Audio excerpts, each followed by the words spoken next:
എന്ത് പറ്റി കൊറേ കാലമായാലും ഇങ്ങോട്ടൊക്കെ വന്നിട്ട്? കാര്യമുള്ളപ്പോ വന്നാ മതിയല്ല. അപ്പൊ നമ്മൾ എവിടെയാ പറഞ്ഞു നിർത്തിയത്? അതിന് നമ്മൾ തുടങ്ങിയില്ലല്ലോ. എന്നാ തുടങ്ങി കഴിയാം. ഹലോ ഗൈസ്, ഞാനിപ്പോ തൃക്കുന്നത്ത് ഹോസ്പിറ്റലാണ്. എന്തോ ഒരു പണി മണക്കുന്നുണ്ട്. ഇത് പ്രസവിക്കാൻ കിടക്കാണ്. അയ്യോ ഇത് എന്നെ ഉദ്ദേശാണ്, എന്നെ തന്നെ ഉദ്ദേശാണ്, എന്നെ മാത്രം ഉദ്ദേശാണ്. ഇതൊക്കെ വയറ് ഇങ്ങനെ ആയിക്കെടുക്കാണ്. എന്തുന്നാണ് ഇത്? ഒരോളമായിക്കോട്ടെ എന്ന് കരുതി. മുക്ക് മുക്ക് മുക്ക് മുക്ക് മുക്ക് ഇവനൊക്കെ എത്ര മുക്കിയാലും ഒന്നും നടക്കാൻ പോകുന്നില്ല. മുക്ക് മുക്ക് മുക്ക് മുക്ക് പോരില്ല. എന്തോന്നടാ ഈ കാണിക്കണത്?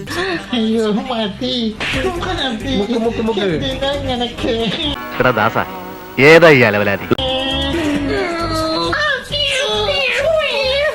ഒരു ചാൻസ് കിട്ടി അത് ഓവറാക്കും അല്ലടാ ഫുൾ. വന്നു വന്നു വന്നു കുട്ടി വന്നു. ആൺകുട്ടിയാ മാങ്ങാ തൊലി വെറുതെ ആൺകുട്ടിയാ. എടോ, എന്തോ തന്റെ തന്തക്ക് ഇങ്ങനെ ഒരു തെറ്റ് പറ്റിപ്പോയെന്ന് കരുതി എല്ലാ തന്തമാർക്കും അങ്ങനെ പറ്റണമെന്നുണ്ടോ? എന്റെ ഭാര്യ ഇങ്ങനെ പ്രസവിച്ചിരിക്കുകയാണ്. എല്ലാ സബ്സ്ക്രൈബേഴ്സിനും നന്ദി. തമാശയാണോ ഉദ്ദേശിച്ചത്? എങ്കിൽ ആ തമാശ ഇവിടെ വേണ്ട. ഓ നമുക്ക് ടുമ്മുകൾ അമാൾ ഡുമാൾ, നമുക്ക് ടുമ്മുകൾ അമാൾ ഡുമാൾ. പോടാ, നിർത്തി പോടാ. അമാൾ